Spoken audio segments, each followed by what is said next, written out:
Hello everybody, welcome along. My name is Benjamin Bloom. This is the Benjamin Bloom Football Channel. Please leave your bias at the door and join us for our dearly departed Premier League predictions.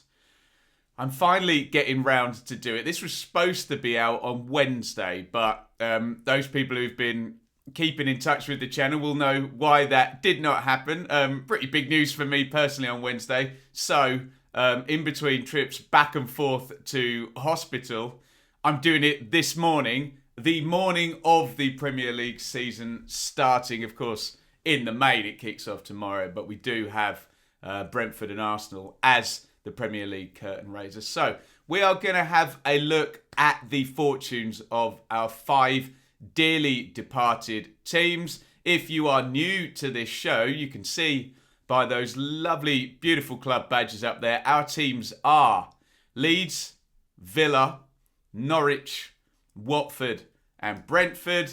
Why those teams? Because those are the teams who I've covered in my time as a Championship YouTuber, who very cleverly managed to get themselves out of the Championship, but we didn't want to stop covering them just like that and give up on all of that sort of goodwill and effort we put in for those teams. So we have continued, and we've had a great time covering Leeds and Villa in the Premier League. Obviously, we had to cope with 3 relegations last year, but here come Norwich, Watford and Brentford, and hopefully we can build the dearly departed, and maybe we can even get up to 6 teams, or possibly even more next season. Can we get some survivors this season? Right, we're going to go through team by team. We're going to go in that order, the highest ranked from last season to the lowest ranked. So we're going to go Leeds, Villa, Norwich, Watford, Brentford.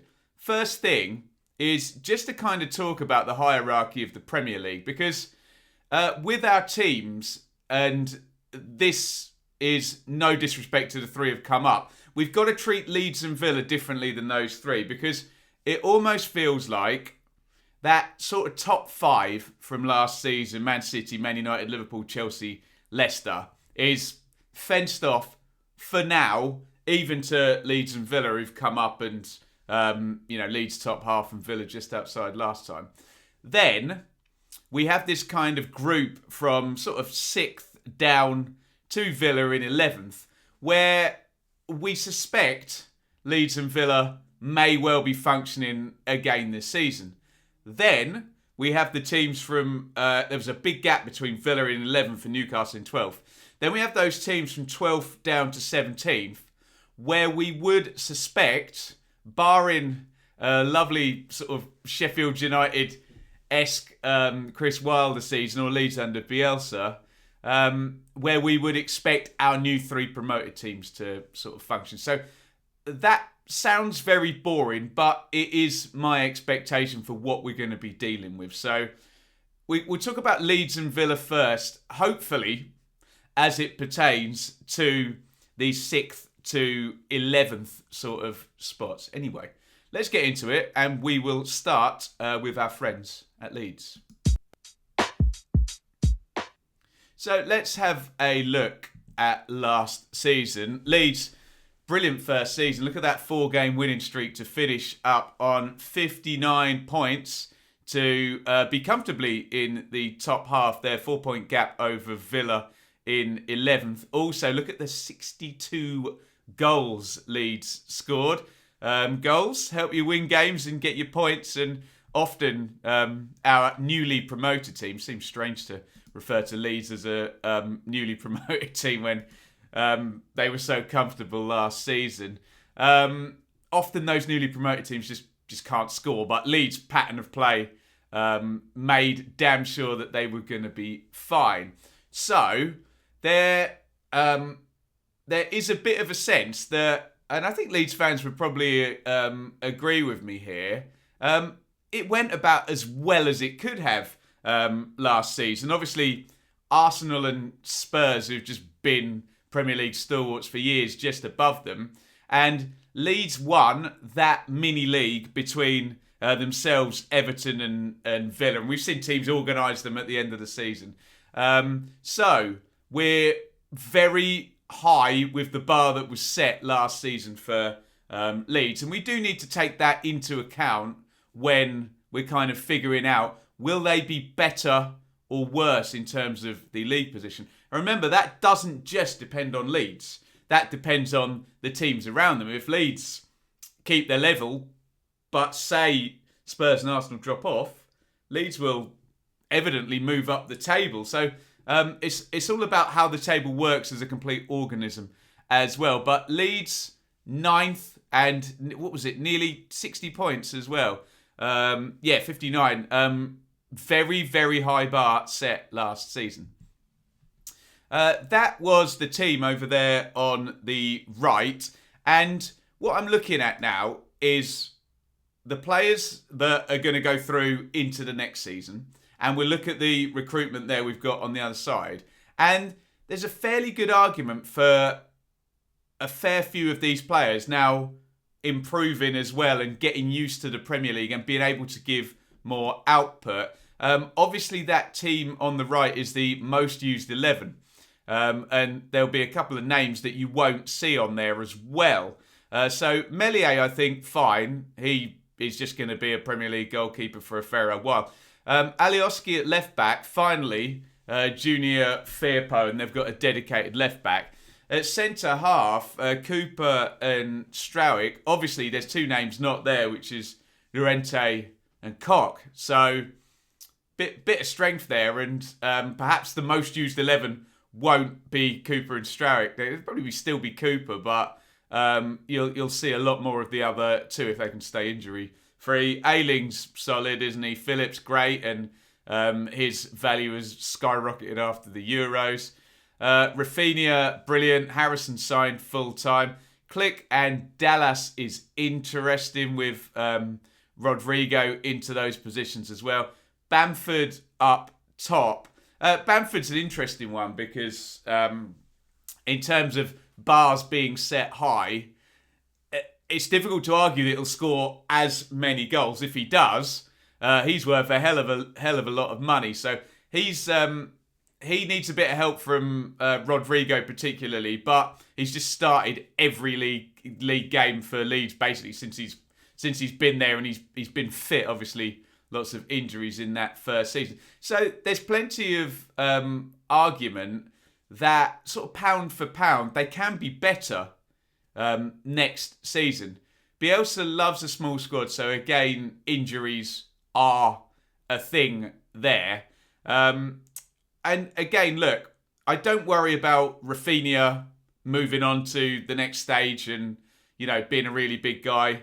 Rodrigo, I think the same. I think Koch will do more. Llorente was very good at the end of last season. Phillips, you'd imagine, will just be like that. Again, I'll talk about Bamford and Ayling. And can they just continue this meteoric rise? Particularly someone like Ayling, who's... Where was he? Bristol City and Yeovil, and then Leeds, and then Championship, and then Premier League, and then 9th. It doesn't always keep rising and rising and rising. You'd love it to be the case. So we have to be completely honest with these things. Can those guys keep going? I genuinely don't have a problem with any of the others. So I think kind of pound for pound, there's good arguments that Leeds can improve. I've got to pitch that against the fact that 9th, I think, was a really high bar set last season. I don't think it's as simple as to say, oh, okay, 9th, here we go then, 6th, 7th or whatever. I don't think it's that simple. That might be a 2-3 year deal. And let's be fair, Leeds isn't a normal promoted team, is it? It's a mighty big club that's just not been in the league for a while. So... the expectations, of course, are high, but there are Spurs and Arsenal currently outside of the top 6 as well, who would, rightly or wrongly, consider themselves ahead of Leeds in that sort of hierarchy. So I think one team that could possibly maybe drop a little bit from last season is West Ham. If Leeds have got a high bar, West Ham have got a crazy high bar as well. The only issue I've got is I don't fancy Everton to finish as low as 10th with Benitez. It may not be as flamboyant as, say, a Bielsa with Leeds. So I think perhaps those two might cancel each other out. I think Leeds had a high bar, but there is improvements in the squad. It's almost like I'm arguing myself into equilibrium. Did you see what I'm saying? That Leeds set themselves a high bar. That might point towards a small regression because everything went so well, especially towards the end of last season. But there should be improvement in the team with the recruitment and players sort of continue to elevate their level. What they have done well is this is not a team that is at the end of a cycle, is it? They've really pepped it up nicely over the last couple of years. And we're not looking at, to make a comparison to, say, Sheffield United, a load of players who were going into like their fourth season or what have you. They've added in Rafinha and Rodrigo and Koch and Llorente and Firpo. Even someone like Meslier wasn't there at the start of the Bielsa run. So I like the look of that the cycle and the churn has continued. I'm seeing them around ninth again, to be honest. The expectation, obviously, because it's Leeds and it's such a big club with such a fervent fan base, will be that they'll go up to 8th or 7th. I'm just not sure. Can Spurs and Arsenal both get worse next season? I'm not sure they'll both get worse. Perhaps maybe a Spurs sell Kane and doesn't work for Nuno there. So I think I'm sort of between 8th and 9th for Leeds. But big picture, all good. And then we know what the next step is. They need more players like Rafinha and Phillips, who are now sort of considered, okay, these are top stars now, aren't they? So it's then the build from having 2 of those to having 4 of them. And I think over time they can do it. Although I do still maintain that right when we're not going to expect that Bielsa will just resign out of nowhere with them 5th in the league or something strange like that. So we'll see how it all pans out. Let me give a final number. Go on, up 1 place then, 8th. Let's say Leeds 8th. Let me know what you think in the comments. As usual, not interested in emotional responses or outrage. Everyone's prediction is valid. Don't go on the wind up. Give a prediction, give a reasoning, and we can come back and look to them at the end. And please don't take anything I've said personally. Right, let's move on. God, figure this one out then. Aston Villa.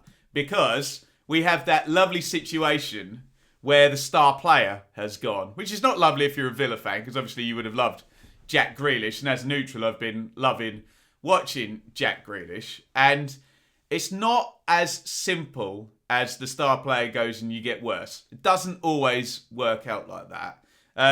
2 examples from my neck of the woods in East Anglia. And the Kieran Dyer one is quite prevalent here because of what Villa have done in the recruitment, where, okay, Ipswich sell Kieran Dyer, losing the playoffs, sell Kieran Dyer, who's by far their best player, but then they sign 4 players the next season, and those 4 players help Ipswich go up. Another example is our friends up the road at Norwich, and we'll be speaking about Norwich next, actually, with James Mattheson, where he was clearly far and away their best player.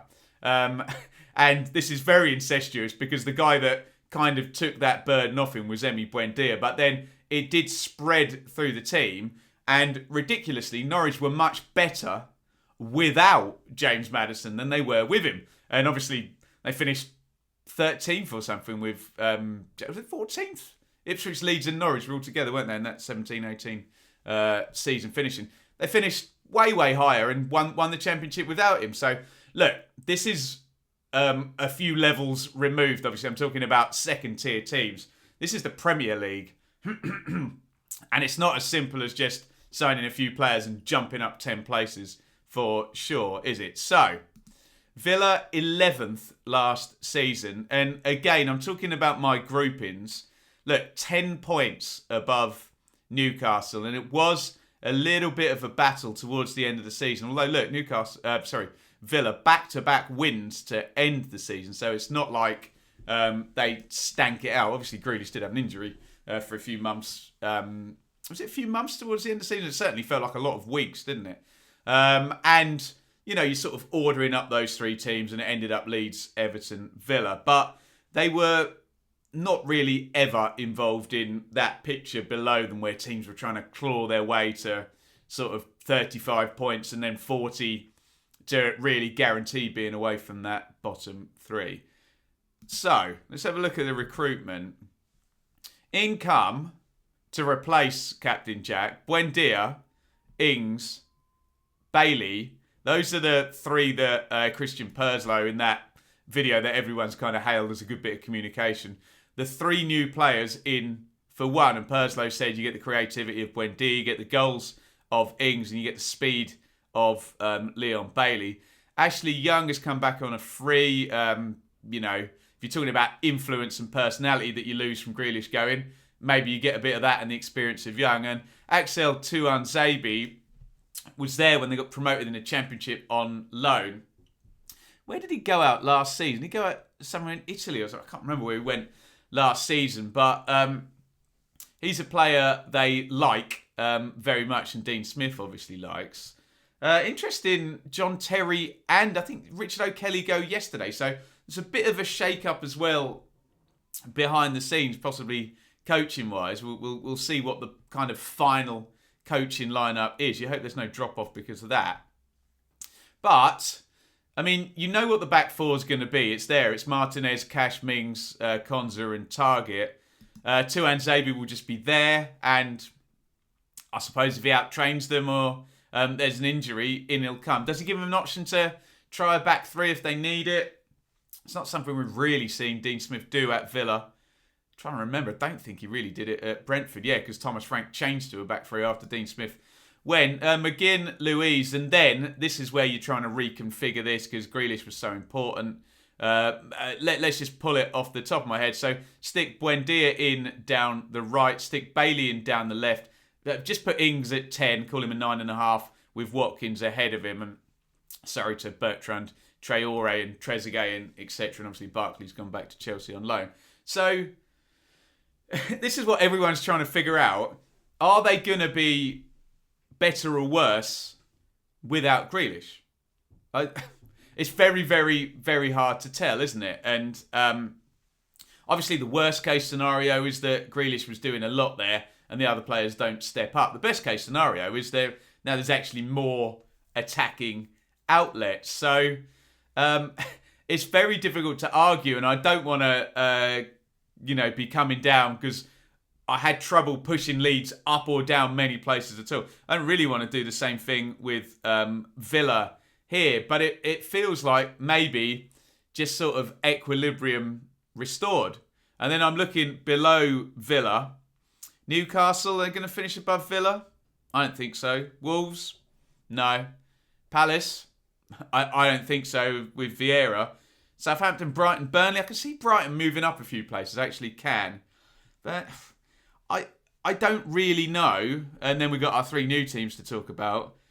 If Villa are going to drop down anywhere from 11th, I don't really know why that is. I'm not justifying who's coming out of that pack to, finish in 11th or 12th where Villa are. So I think Everton are possibly going to rise. I think West Ham might drop. I think one of Spurs or Arsenal could really make a mess of this, couldn't they?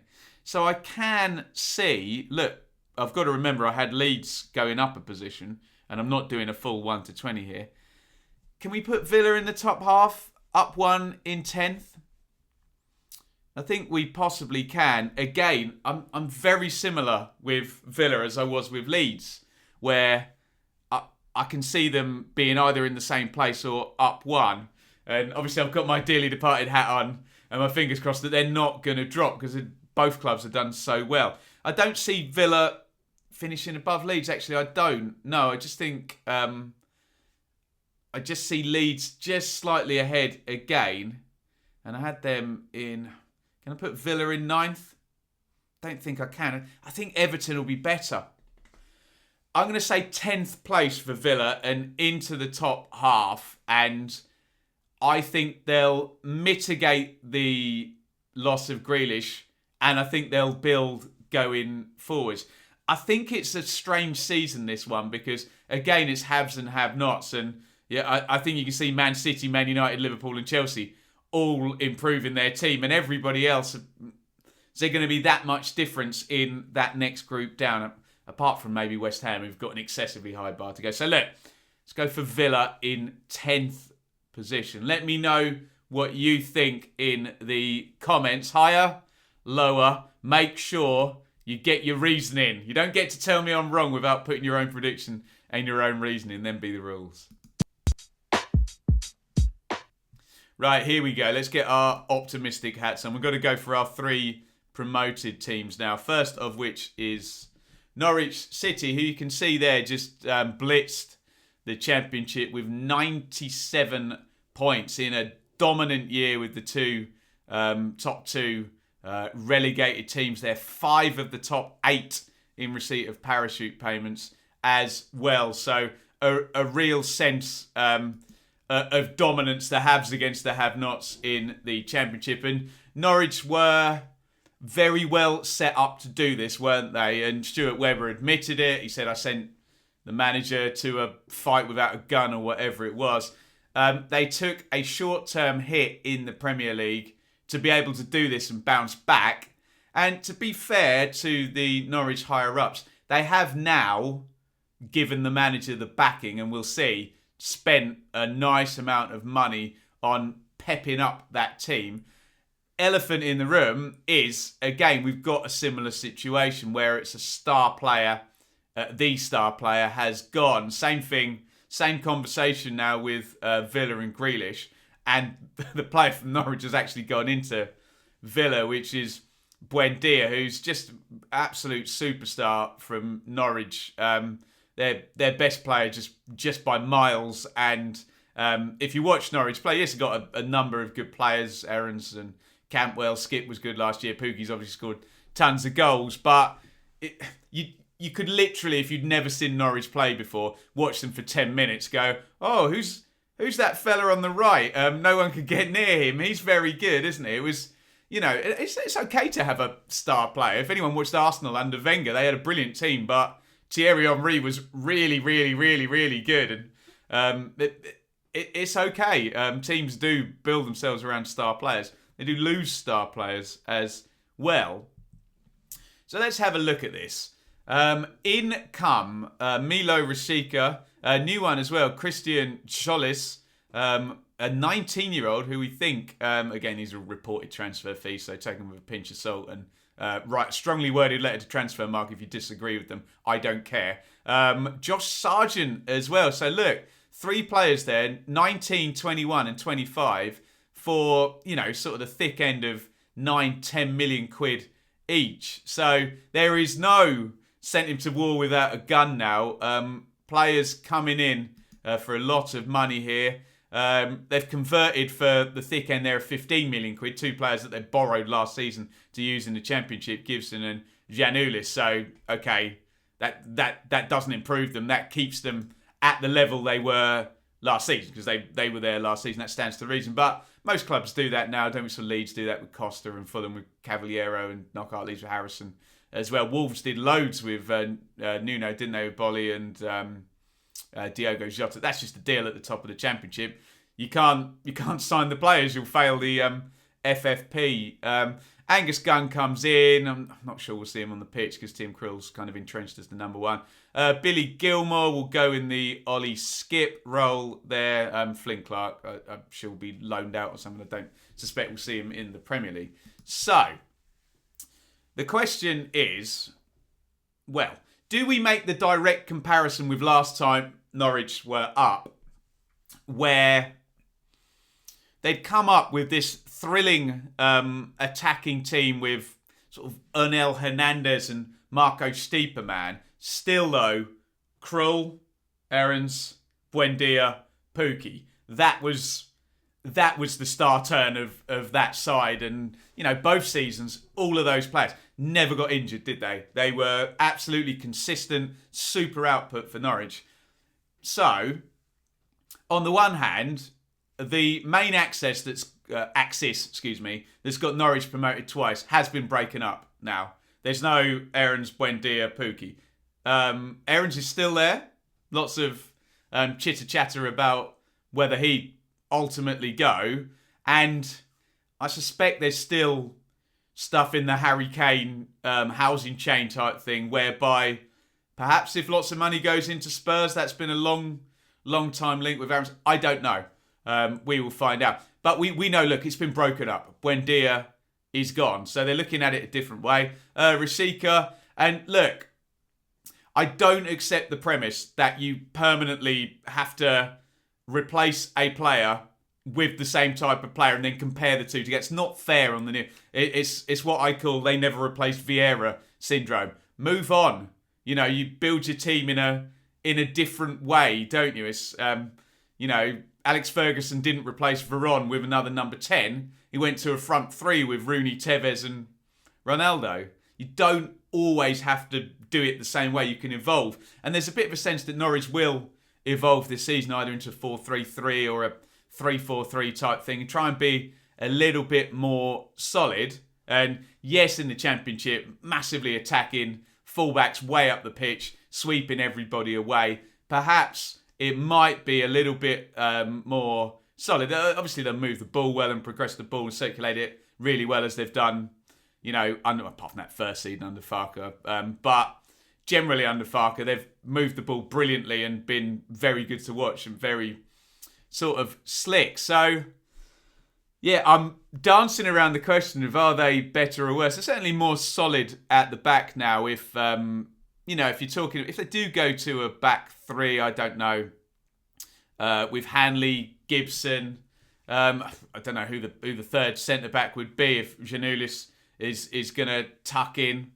Pass. I'm kind of talking myself into a 4-3-3 now for Norwich, but I don't see it being the massively attacking 4-2-3-1 that we've had before. And let's be honest, and never really utilised a proper number 10 in their traditional sort of, Riquelme sense. It was always overloads down the sides, isn't it? So looking forward to Cantwell, Rasika, don't know. Solis, don't know. We'll see how they settle. Good fees. Sargent is a bit of help for Pukki. I like the idea of Lys Melu, who has got top level experience, which other than sort of Krill, don't really have people who've played at the top in a top 5 league for a long time. So, can they stay up? Is the question. It's a bit annoying for Norwich fans because there's just a bit of a stink around them, isn't it? Because last 2 seasons they've been in the Premier League, they've been relegated, haven't they? So, people sort of assume that there's kind of something built into the club that makes them not be able to do it at Premier League level. And some of these players do have that stink on them, but some of them don't. Ben Gibson doesn't. Billy Gilmore doesn't. Rasika, Jolis, Sargent, they don't have that stink on them. And that's good, isn't it? Because they can just go into this fresh and go for it. Then I'm looking at who's going to get worse? Who would finish below Norwich and get relegated? Because last season, Burnley, Brighton, Southampton, Palace, Wolves, Newcastle. And look at the managers as well. It was Bruce, it was Nuno, it was Hodgson, Hasenhüttl, Potter and Dyche. They were all just too good for... And let's be honest, it was only really Scott Parker. Allardyce came in too late at West Brom. I think there's an argument that Burnley could still be there around 17. Southampton could be worse without Ings.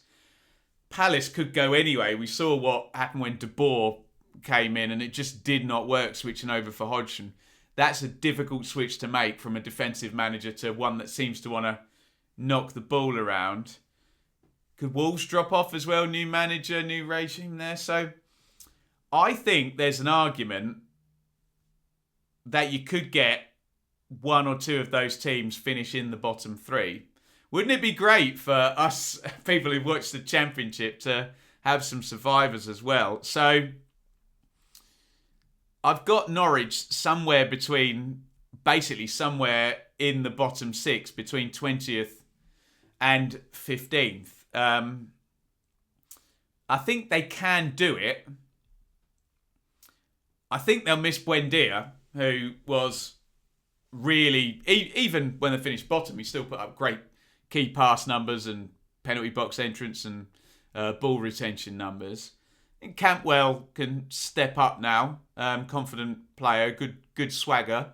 And he did have good output as well. He scored goals in the Premier League, getting on the end of stuff, but obviously key creative guy's gone. If they finish 15th, I think they would love that, Norwich. How optimistic can I be here?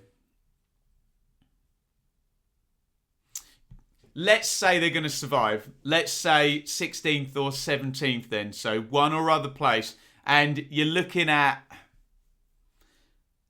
reaching sort of 35 points. I think there's a myth that's still perpetuated from when the league had more teams. That it's 40. Go look at the numbers. It's not 40. Go add 1 point on to 18th place every season. It's more 1 point per game, isn't it? 35, 36. And remember, the Premier League, the league table gets stretched because the top 4 is so much better than everybody else. You get whipping boys down the bottom, don't you? Where the top 4 pretty much wins both games. And if the bottom 3 takes 1 point out of a top 4 team, that's something, isn't it? So often it can be much lower than those point per game, and you can sort of get a low tide, and maybe that might be good for some of our promoted teams, although they might get a few pastings on the way. But look, it's the Premier League and those Champions League boss. I need to give you a number, don't I?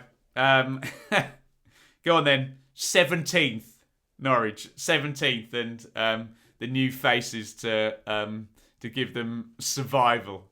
God, I'm being optimistic with my predictions here. I've got everybody improving, haven't I? Let me know what you think in the comments. Right, let's move on. Watford. Now, I'm a little bit worried about Watford because we talk about Brentford in a minute. We talk about Norwich, Villa, Leeds, etc. I feel a lot more comfortable talking about teams where the manager's been in situ for 4 or 5 years, kind of system, progression year on year, etc. Squad, team gradually improving. You know, I can draw lots of lines. Even if they're going up gradually, they're going up. Whereas with Watford, I have that kind of spiky graph. But it's the Pozzo way, isn't it? It kind of works for them. And, I mean, look, compare Norwich, Brentford and Watford. Watford have got far more viable Premier League tenure over the last 5 years than both of those teams. I just worry about the chaotic side of it. And, it just feels like there's a high chance that they'll change the manager once, possibly twice during the season. And I don't know. That gives me anxiety for our Hornet friends. Second place last season. Look at that. 30 goals conceded. Outstanding defensive work. And again, I'll reiterate what I said. And this is not a dig at these teams, the haves against the have-nots.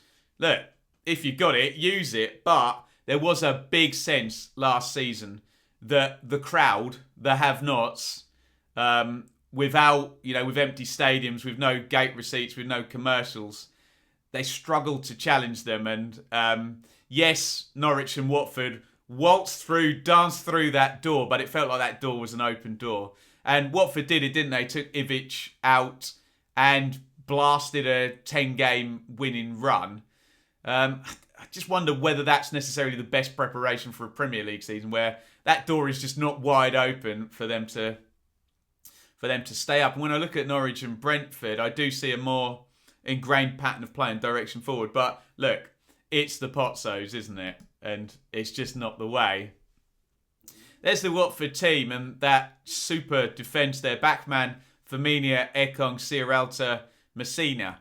Is that a defence that was by far the 6 goals clear of champions Norwich? is that a defence that's going to keep you a ton of clean sheets in the Premier League? I don't think so. No. I think it was nicely organised under Xisco, and he went from the 4-4-2 to the 4-3-3. Out went Deeney and Gray, and one big run of results.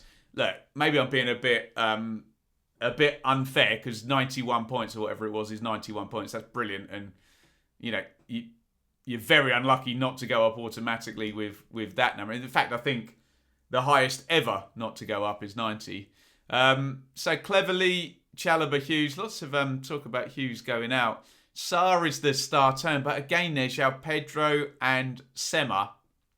And you can see by the recruitment there that they have brought in people to go into that team.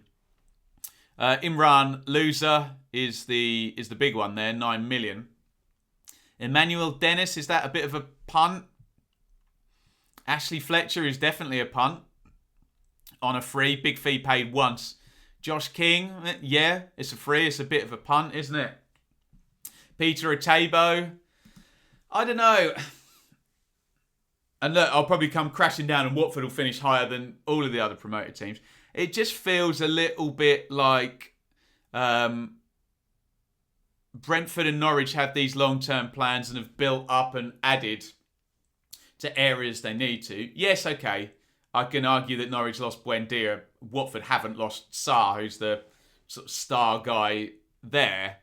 But is there a sense of chucking some stuff at the wall and hoping it sticks? I worry that there is. And I worry that when we look at teams that have done well, talking about Leeds and Sheffield United, good couple of seasons at Championship level of pattern of play, and even Villa with Grealish and Abraham, they just snuck over the line, didn't they? And you just feel a bit of a sense of a bit more assets at Villa. So long and the short of it, and I don't like saying it, is that I'm worried that Watford will get relegated and will finish in that bottom three on the basis that I don't see an obvious line. And yes, I do accept the argument back from Watford fans. The Pozzos, Ben, if you're asking for a clean line like that from the Pozzos, you're an idiot. I do accept that argument, yeah, because it's always up and down. And I don't know. Roy Hodgson will be their manager by November, or Chris Wilder or something like that. But I think they're going to finish in 19th or 20th. And I think it might be a little bit more sort of chaotic. And when I look at Norwich and Rasika and Sargent and Jollis and signing the two loan players that were there last season, that makes sense to me. Just look at the Watford recruitment and the fact that they were bimbling around sacking the manager in December and going on one really big run to get to the 91 points. There's just not enough for my kind of organised type brain to see it happening. So I think it's 19th or 20th for Watford. And my great apologies, because Watford down for one season last season, made lots of Watford friends on the channel. I don't like doing it. It's not personal, but I think they're going to be in the bottom two. Watford. Sorry, let me know what you think in the comments and give your reasoning on Watford. Right, finally, Brentford. And I'm going to go back to a statement we talked about Norwich. And we talked about them having the stench on them of relegated seasons. In two of them in recent seasons. They've bounced up and down, haven't they? Brentford just don't have that on them. And I know it's kind of a bit of a cliche in football, the whole free hit thing. But Brentford are there for the first time in the Premier League. They've gone on this long journey from, 14-15, Mark Warburton. Then, who was it? Dijkhausen for about 10 games, and then Dean Smith, and then he went off and did Villa, and then Thomas Frank, and then they got in the playoffs and lost in the playoffs, and then they got in the playoffs again and won in the playoffs. And to satiate my anxious brain, where I was just talking about that sort of thing at Watford, it's been very nice, incremental. dip from Brentford, hasn't it? And rising. And perhaps there's actually an argument for Brentford where, because they're not typecast in a wider sort of thought bubble or within their squad as, oh, you're a yo-yo team. Brentford aren't a yo-yo team. They've never been relegated from the Premier League. Go figure, they've never been there. So I almost feel like I've got a bigger window of places for Brentford than I have for Norwich, I think. I think Brentford could finish anywhere. They could finish outright bottom. I think they could finish like 12th or something as well. I just feel that way. I don't know why. Because it's fresh and it's new, I feel that there's a potential that could work in their favour in a way that I don't see at Watford or Norwich. So I don't know if that makes any sense whatsoever. It's not a statistical or sort of empirical view. It's just the kind of feeling I have about it.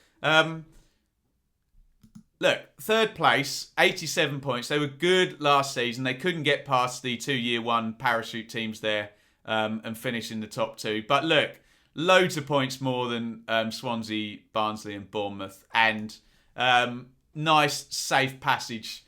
I say safe passage. They were behind, weren't they, in the playoffs? But comfortable in that playoff final. And I think comfortably the third best team in the division. And when you consider they never had a parachute payment and they worked their way up, that's great. Do you know what I mean? They've been really great, Brentford, and continually losing star players that if you gave Brentford back now, Ben Rama, Malpai, Konza, Watkins, Metham, I'm probably missing out about 20 other big sales, aren't I? If you brought them all back, you go, okay, nice little Premier League squad there, but obviously they've needed that money to keep things moving along the way.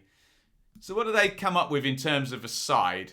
Let's look at the ins, and this is different than Norwich, isn't it? The previous time Norwich were up, where bit of a surprise promotion for Norwich, and they didn't feel like they could spend out like this. This is not a surprise promotion for Brentford. They've been planning for this for a few years, and they were already spending good money on Pontus Jansson and Brian Mbuemo in the Championship. So, look, in come Christopher Asia, centre-half, 23 years old. Frank Onyenka, central midfielder, 23 years old. Look, you can see the African sort of Cup of Nations worry there, but look, it's long-term. Lots of Premier League teams are going to lose players to the AFCON, aren't they? Johan Visa from Lorient, and they've immediately bumped in 30 million quid on 3 players, which is, I like it a lot. You've got to buy players that are going to improve your team, and I don't want to pile it on Watford here when you see this player, that player chucked in, and you're like, right, who's going in the team? Who's making that team better? And you kind of look at the Brentford recruitment, and look, I don't want to call it blind trust, but it kind of is on the Brentford. We just trust them. That we've seen all these players come in, Mopai and the Scandinavian guys, Norgard and Jensen and Tony, obviously from League One, and Buemo, Ben Rama, blah, blah, blah. We do blindly trust them in the end. So, let's have a look at that most used 11, and the elephant in the room is it's a back 4. They finished the season with a back 3. Christian Norgard was dropped back in. So you would assume Martin in goal with then Pinnock and Janssen and Asia there. Did Dalsgaard leave? Marcondes left. I think Dalsgaard left, didn't he? I can't quite remember. Excuse me. I don't have the outs there. So you're assuming it's going to be back 3 and wing backs. Pass. I've forgotten whether Dalsgaard is retained or not. And then perhaps a midfield 3 and a front 2. And your Jensen and Norgard. Janelt was good, but you'd expect Onyenka possibly in the 2 Danes in there. And then Ivan Toney, Visser has come in. It says left winger. hey, look, maybe be a 3-4-3, won't it? And, double pivot inside forwards. They seem to have options, but I think there's going to be a solidity there. Look, I do think they'll get thumped a couple of times. I do, because they're going to play out from the back. They're going to keep possession. Before Brentford went up, they had a reputation for being a little bit flaky, didn't they? And, when the going would get tough against some Championship, McCarthy, Warnock, Houghton, Rowett, curmudgeon, they'd lose a game that they should have won and had loads of the ball, and Birmingham City beat them with 0.01 XG. That changed last season. There was still a bit of the old flakiness from time to time, but it's improved. And I think going to the back three, if that's what they're going to do, will assist with that and just get a bit of power and physicality at the back and be decent from defensive set plays and things of that nature can help. Ivan Toney's an interesting one, isn't it? Because he's just always scored whatever level he has been at.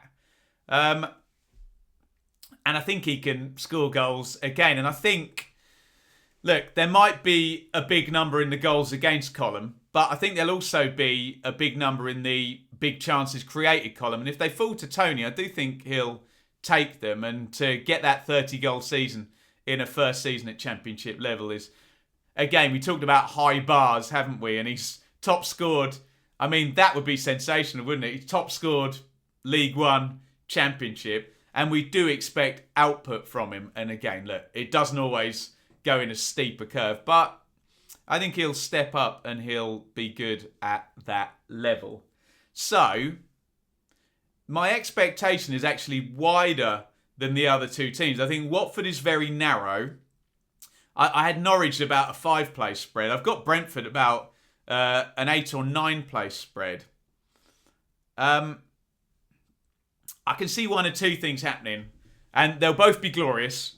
It'll either be glorious failure, and they'll finish 18th, but they'll actually win 8 or 9 games. Or we will get the drop-off from Newcastle, Wolves, Palace, Southampton, Burnley, etc. Again, I'm not mentioning Brighton. I do think Brighton are going to go up a few places this season. I've got, look, I'll show you my notes. I've got an arrow pointing up from Brighton. I don't have an arrow up from any one of the other bottom half. So, I'm almost like it's either going to be 18th or 14th. I don't know. I really, really don't know. I think it'd kind of be one or the other. So I'm not down to a spread between, I'm not saying it'll be between 14th and 18th. It'll be 14th or 18th. Something like that. Look, let's just be super, super optimistic and end this predictions with a wild card mad joker. Brentford to finish 14th. Pattern of play, long lineage in the recruitment, able to invest in the first season, got a goal scorer, look like they've shored up and have got numbers and physicality and power at the back. Why not? 14th. Go on. Am I mad? I'm sure a few people will tell me I am in the comments. Right, there we go. Again, apologies that this video is so late and on the eve of the new season, but hey, we've got it done on the morning of Friday the 13th. And look, you can probably see by my bedraggled look, I became a father on Wednesday, and we've had other things on our minds over here, and I just can't wait to get my missus and my daughter home from the hospital in Luton where they still are. So look, I want your comments in. I want your predictions. You know, I would love you to do all 5. Leeds, Villa, Norwich, Watford and Brentford. I'd love you to give me a number for all 5. Look, we are in this together here. This are the Championship promoted boys. Let's get a kinship between you lot. It's not you lot against each other. It's you lot against the Premier League. And quite frankly, I'd love you all to survive because I'm very, very pro-Championship and that would be great. So let's not make it Leeds against Villa or Brentford against Norwich. It's all of the dearly departed against the Premier League. With that said, your predictions are your predictions, and I respect each and every one of your right to an opinion. So if you think they're going to be 3 relegated, you say that. That's fine. Look, if you think Leeds are going to finish 5th, give me a reason and go for it. So I'm really, really eager to hear your predictions. And as ever, you're more than welcome. I believe in freedom of speech as long as you don't personally insult me. You're more than welcome to focus in on what I've said and just pull that apart. All I'm going to do, if I do reply, if I have the time, is say, that's great. What do you think? So the best comment is your 5 predictions. That's not me trying to palm off my own predictions. But that's the way a natural civil debate would go, wouldn't it? I think this. I disagree. Okay, what do you think? And then we can have a discussion about it. So it's all good. I love the dearly departed teams. I wish them all every success. I would love Leeds 6th, Villa 7th, Brentford 10th, Norwich 11th, Watford 12th or something like that. But look, the reality is last season 3 went down from my 5. This season, if only 2 go down, that will be an improvement. So it is what it is, and the Premier League is a very, very cruel mistress. Get involved in the comments. And again, I would love to see 5 numbers. Leeds, Villa, Norwich, Watford and Brentford. Forgive me for that order. That's the order they finished in the 92 last season. Right. Thank you everybody for watching. Hopefully this will be all rendered and up by lunchtime. And again, apologies, I have been late. This has been your dearly departed Premier League predictions. Thank you for watching. Get your predictions in the comment and bring on the madness of a new Premier League season starting tonight. Over and out. Thank you so much for watching. If you enjoyed this video, please hit the like button to see more videos from this channel. Hit the subscribe button and to be notified every time we upload. Ring the bell for those notifications to come through on your device. If you really want to support the channel and me as a content creator, I will be eternally grateful if you head over to the merch store and grab something, or support over on Patreon, patreon.com/Benjamin Bloom. Thank you for your time. Go and watch another video.